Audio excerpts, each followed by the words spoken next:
कक्षा 12 का पाठ नंबर 4 ऑलरेडी मैं आप लोगों को इसका फर्स्ट पार्ट भेज चुकी हूँ और आज मैं आपको इसका सेकंड पार्ट करवाने जा रही हूँ।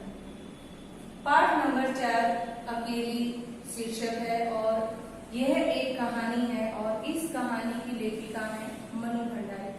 मनु भंडारी में गांव की एक वृद्धा स्त्री के जीवन की, उनकी मानवता का चित्रण किया गया, उनके व्यवहार और उनकी मानवता का चित्रण किया गया है। यह एक दुखी महिला के जीवन की संवेदना को व्यक्त करती है। इस कहानी में एक मेन कैरेक्टर है जिनका नाम है सोमा बुआ। सोमा बुआ एक समय था जब उसका अपना परिवार था, उसके पति और उसके बेटे थे और जवान बेटे की मृत्यु हो जाने के दुख में उनके पति उन्हें छोड़कर चले गए, तीर्थवासी हो गए और सोमा बुआ अकेली रहती थी। तो अकेले और एकांत जीवन जीना बड़ा मुश्किल होता है।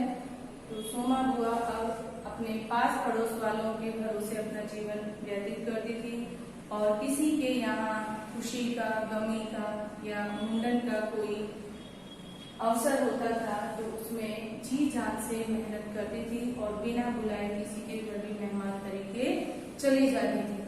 तो इस तरह से पार्ट नंबर 1 में ऑलरेडी मैं आपको एक्सप्लेन कर चुकी हूँ और ये जो है कहानी का सेकंड पार्ट है। सेकंड पार्ट में आपको क्वेश्चन आंसर करवाने वाली हूँ।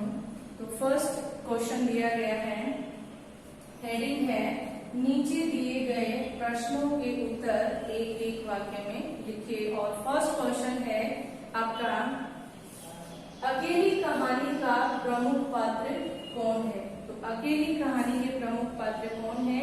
अकेली कहानी के प्रमुख पात्र सोमा बुआ है। और अगर आपसे पूछा जाए कि अकेली कहानी की लेखिका कौन है तो अकेली कहानी की लेखिका मनु भंडारी है और अकेली कहानी के प्रमुख पात्र सोमा बुआ है।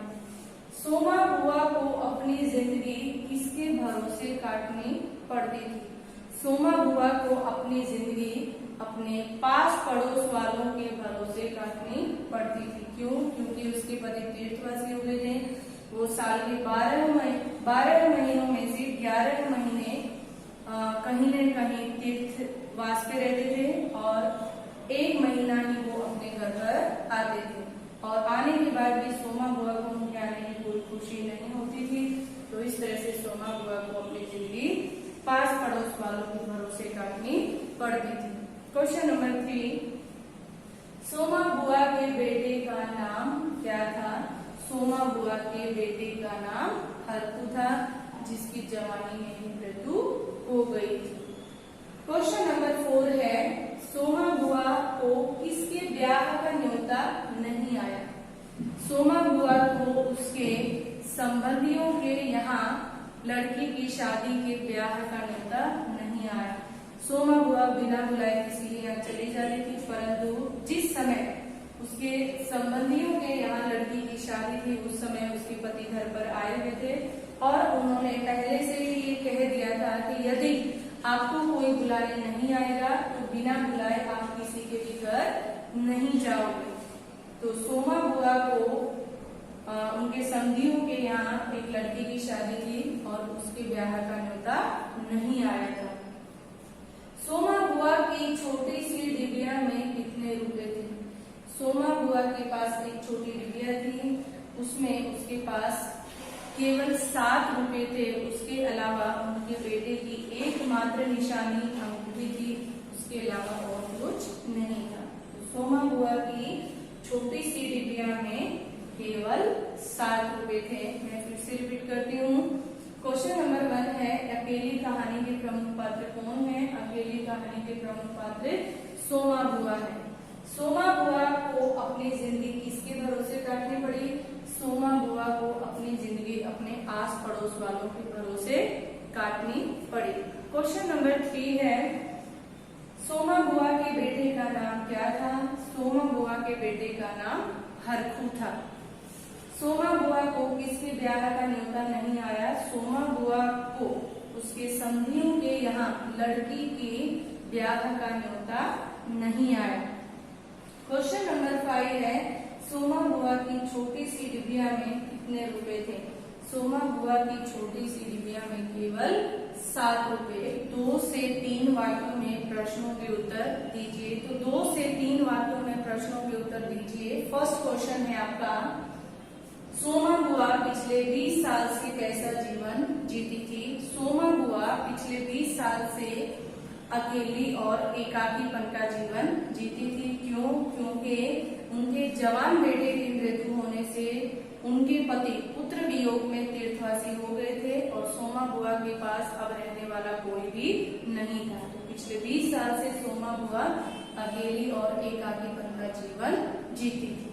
क्वेश्चन नंबर 2 है, सोमा बुआ पड़ोस वालों के घर कैसे प्रसंग पर पहुंच जाती थी? सोमा बुआ पड़ोस वालों के घर, किसी का मुंडन होता था, किसी का जनेऊ होता था, किसी के यहाँ शादी होती थी या गमी होती थी, तो सोमा बुआ बिना बुलाए किसी के घर पहुंच जाती थी और वहां पर कैसे काम करती थी? सोमा बुआ वहां पर अपनी जी जान से काम करती थी और जब सोमा बुआ जी जान से या मेहनत से काम करती थी तो ऐसा लगता था जैसे वो अपने ही घर में काम कर रही हो। अब है क्वेश्चन नंबर 3, सोमा बुआ के पति का व्यवहार कैसा था? सोमा बुआ के पति का व्यवहार बहुत ही रूखा था। सोमा बुआ के पति एकदम स्नेहहीन थे। साल में से 11 महीने वो हरिद्वार रहते थे और 1 ही महीना अपने घर पे आते थे। और जब 1 महीना घर पे आते थे तो सोमा बुआ को ना ही उनके जाने का कोई गम होता था और ना ही उनके आने की खुशी होती थी। जब भी वे घर आते थे तो सोमा बुआ का बाहर निकलना बंद हो जाता था और हमेशा उन पर कटु वचनों की बौछार करते थे। यानी कि सोमा बुआ के पति का व्यवहार सोमा बुआ के साथ अच्छा नहीं था या स्नेहहीन था। अब है क्वेश्चन नंबर 4, सोमा बुआ ने अंगूठी क्यों बेच दी? सोमा बुआ ने अपने बेटे की एकमात्र अंगूठी क्यों बेच दी थी? तो सोमा बुआ ने के यहाँ समधियों के देवर के किसी लड़की की शादी थी और उस लड़की की शादी सोमा बुआ के गांव में होने वाली थी। सोमा बुआ को लगा कि भले ही मेरे देवर की मृत्यु हो गई परंतु फिर भी मुझे रिश्तों को अच्छे से निभाना है।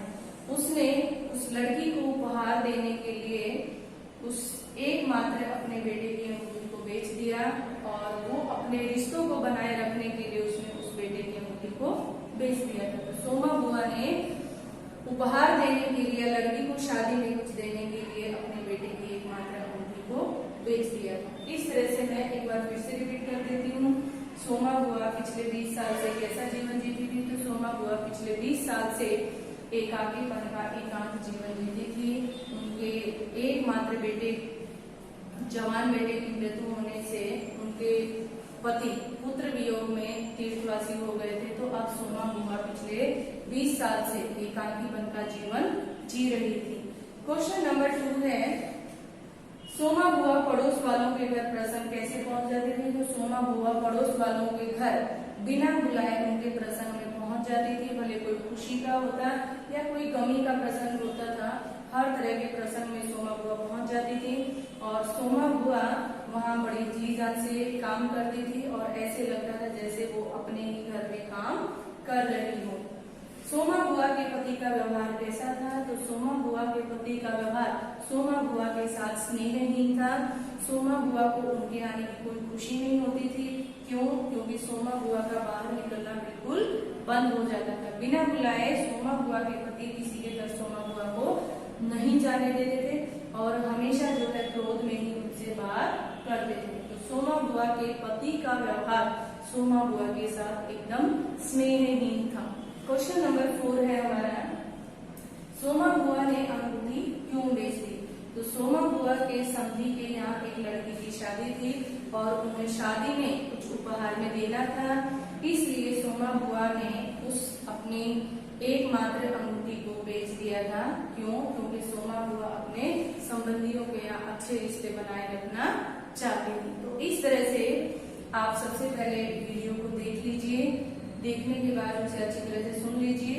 ऑलरेडी मैं इसका एक पार्ट भेज चुकी हूँ। फर्स्ट पार्ट में इसमें एक्सप्लेनेशन दिया गया और सेकंड पार्ट में इसमें 1 सेंटेंसेस और 2-3 सेंटेंसेस आंसर दिए गए हैं और जो आपके सविस्तार आंसर है या लॉन्ग आंसर है वो इसी से रिलेटेड है, यानी कि 1 सेंटेंसेस और 2 सेंटेंसेस को मिक्स करके सेम वही स्टोरी फिर से रिपीट हो जाती है।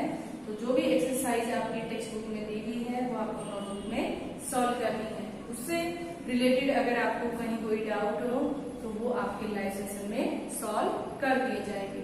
Thank you.